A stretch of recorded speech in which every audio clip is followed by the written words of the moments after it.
बिहार की राजनीति में एक ऐसा चेहरा जिसे कभी यंग लीडर कहा गया, कभी फ्यूचर सीएम बताया गया, लेकिन आज वही चेहरा अपने ही बनाए जाल में फंसता हुआ दिख रहा है। नाम है चिराग पासवान। वो चिराग जिसने एनडीए के भीतर रहते हुए भी हर बार बीजेपी और जेडीयू पर प्रेशर बनाने की कोशिश की, लेकिन इस बार लगता है उनकी पॉलिटिक्स उल्टी पड़ गई है। खबर यह है कि एनडीए के भीतर सीटों का बंटवारा लगभग तय हो गया है और इस फैसले में चिराग पासवान को किनारे कर दिया गया है। जी हां, उन्होंने मांगी थी कम से कम 40 सीटें, लेकिन उन्हें मिल रही हैं सिर्फ 20 से 25 सीटें। यानी बिहार की राजनीति में खुद को मुख्यमंत्री पद का दावेदार बताने वाले चिराग के सपनों पर अब सवाल उठने लगे हैं।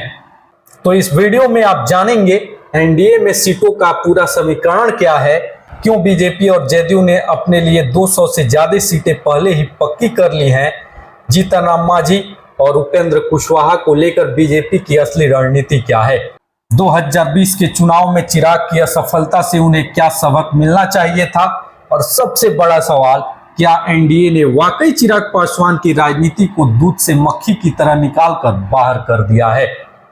पूरी कहानी को विस्तार से विश्लेषण और तथ्यों के साथ इस वीडियो में जानेंगे, ताकि आप सिर्फ सुर्खियों से नहीं बल्कि असली राजनीति की चाल से भी वाकिफ हो सकें। तो इस वीडियो को अंत तक जरूर देखें। नमस्कार दोस्तों, स्वागत है आप सभी का राष्ट्र की रौनक चैनल पर। आज हम बात करेंगे बिहार की राजनीति के उस मास्टरमाइंड खिलाड़ी की जो हर बार सत्ता के सामने प्रेशर पॉलिटिक्स का दांव चलता है, लेकिन इस बार लगता है खुद ही अपने जाल में फंस गए हैं। जी हां, बात हो रही है लोक जनशक्ति पार्टी के अध्यक्ष चिराग पासवान की। कई बार ऐसा हुआ है कि जब जब बीजेपी और जेडीयू को चिराग की जरूरत लगी, तब तब चिराग पासवान ने उन्हें आंखें दिखाई हैं। उनकी कोशिश हमेशा ये रही कि बीजेपी पर इतना दबाव बनाया जाए कि वो उनके सामने झुक जाए, लेकिन इस बार जो खबरें सामने आ रही हैं वो कुछ और ही कहानी कह रही हैं। ऐसा लग रहा है मानो चिराग पासवान को दूध में से मक्खी की तरह निकालकर बाहर कर दिया गया है। खबर है कि बीजेपी और जेडीयू ने सीटों के बंटवारे पर समझौता कर लिया है और इस पूरे फैसले में चिराग पासवान को दूर रखा गया है। उन्हें बाद में सिर्फ फैसला बता दिया जाएगा। तो सवाल ये उठता है कि चिराग पासवान ने कितनी सीटों की मांग रखी थी और उन्हें कितनी मिल रही है। बिहार विधानसभा चुनाव से पहले एनडीए के भीतर सीटों का फॉर्मूला लगभग तय हो चुका है। जी हां, कुल सीटें हैं 243। इनमें से बीजेपी और जेडीयू यानी एनडीए के दो बड़े खंभे पहले ही आपस में 200 से ज्यादा सीटें बांट चुके हैं, यानी बचा क्या, बस 43 सीटें। अब इन्हीं सीटों में से हिस्सा लेना है चिराग पासवान को, जीतन राम मांझी को और उपेंद्र कुशवाहा को।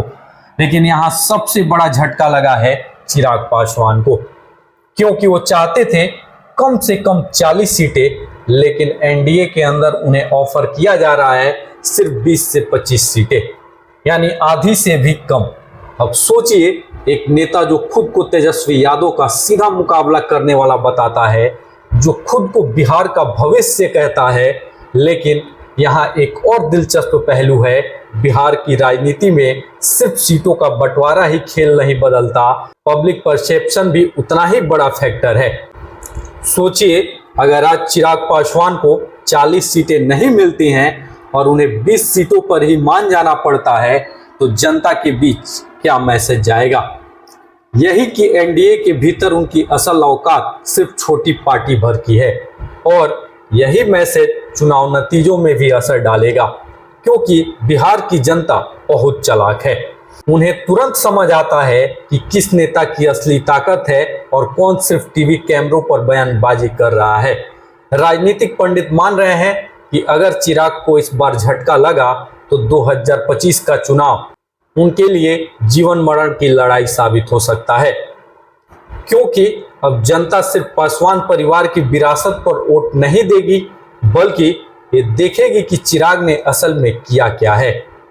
चिराग पासवान ने हमेशा प्रेशर पॉलिटिक्स खेली है। जब भी बीजेपी या जेडीयू को उनकी जरूरत पड़ी, उन्होंने दबाव बनाया। कभी सीटें ज्यादा मांगी कभी गठबंधन में अपनी शर्तें रखी, लेकिन इस बार बीजेपी और जेडीयू दोनों ही मिलकर उन्हें साइडलाइन कर रहे हैं। यहाँ एक और पेंच है, अगर मान लीजिए एनडीए चिराग पासवान को 40 सीटें दे देता है तो जीतन राम मांझी भड़क जाते हैं, क्योंकि मांझी कहते हैं हम चिराग से बड़े नेता हैं, फिर उन्हें ज्यादा तवज्जो क्यों। यानी एनडीए के लिए बैलेंस करना भी जरूरी है। उधर उपेंद्र कुशवाहा भी अपने हिस्से की सीटें चाहते हैं, तो बीजेपी और जेडीयू की रणनीति साफ है, खुद 200 से ज्यादा सीटें रखो और बाकी पार्टनर्स को छोटे छोटे हिस्सों में समेट दो।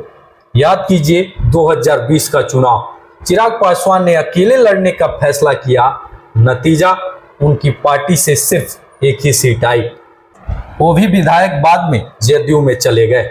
यानी आज विधानसभा में एलजेपीआर का एक भी एमएलए नहीं है, इसलिए चिराग जानते हैं कि अगर इस बार फिर अकेले गए तो हश्र वही होगा। लेकिन एनडीए के भीतर रहकर भी अगर 20 सीटें मिली तो उनकी छवि को नुकसान होगा। यानी आगे पीछे दोनों तरफ खतरा है। चिराग पासवान खुद को लगातार तेजस्वी यादव का विकल्प बताते रहे हैं। उन्होंने कहा था बिहार को युवा चेहरा चाहिए, लेकिन जनता के सामने बड़ा सवाल यह है, एक ऐसा नेता जिसकी पार्टी विधानसभा में 0 है, क्या वो वाकई तेजस्वी को चुनौती दे सकता है? अगर एनडीए में 20 सीटों पर चुनाव लड़ते हैं तो तेजस्वी के सामने उनकी स्थिति और कमजोर लगेगी, और अगर एनडीए छोड़कर बाहर जाते हैं तो 2020 जैसा हार का स्वाद चखना होगा। अब सबसे बड़ा सवाल, क्या बीजेपी और जेडीयू जानबूझकर चिराग को कमजोर कर रहे हैं? जानकार कहते हैं हाँ, क्योंकि दोनों पार्टियों को पता है कि चिराग ज्यादा सीटें लेकर एनडीए में हमेशा टेंशन पैदा करेंगे। इसलिए इस बार उन्होंने सीधा सिग्नल दे दिया है, या तो हमारी शर्तें मानो या बाहर जाओ। रामविलास पासवान का कद बिहार की राजनीति में बहुत बड़ा था, वो एनडीए के लिए भी और यूपीए के लिए भी किंग मेकर रहे, लेकिन चिराग पासवान अभी उस मुकाम पर नहीं पहुंचे हैं। उनकी पॉलिटिक्स फिलहाल सिर्फ प्रेशर बनाने और बयानबाजी तक सीमित है। कुल मिलाकर तस्वीर साफ है, चिराग पासवान की प्रेशर पॉलिटिक्स लगता है इस बार काम नहीं कर पाई है। अब सवाल यह है कि बीजेपी और जेडीयू जानबूझकर चिराग की महत्वाकांक्षा पर कतर रहे हैं, या उन्हें वाकई में गंभीरता से नहीं लिया जा रहा है।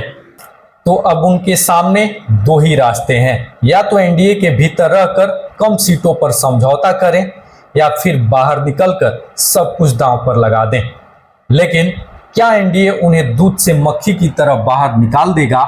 क्या चिराग अपने पिता की राजनीतिक विरासत को संभाल पाएंगे, या फिर बिहार की राजनीति में उनका नाम सिर्फ एक छोटे खिलाड़ी के तौर पर रह जाएगा? यह फैसला आने वाले वक्त में होगा। आपको क्या लगता है, क्या चिराग एनडीए में बने रहेंगे या फिर अकेले चलने का रिस्क लेंगे? अपनी राय हमें कमेंट बॉक्स में जरूर बताएं। अगर वीडियो पसंद आया हो तो वीडियो को लाइक करें, शेयर करें और साथ ही राष्ट्र की रौनक चैनल को सब्सक्राइब करना ना भूलें। फिलहाल के लिए इस वीडियो में इतना ही, मिलते हैं अगले वीडियो में, तब तक के लिए धन्यवाद। जय हिंद, जय भारत।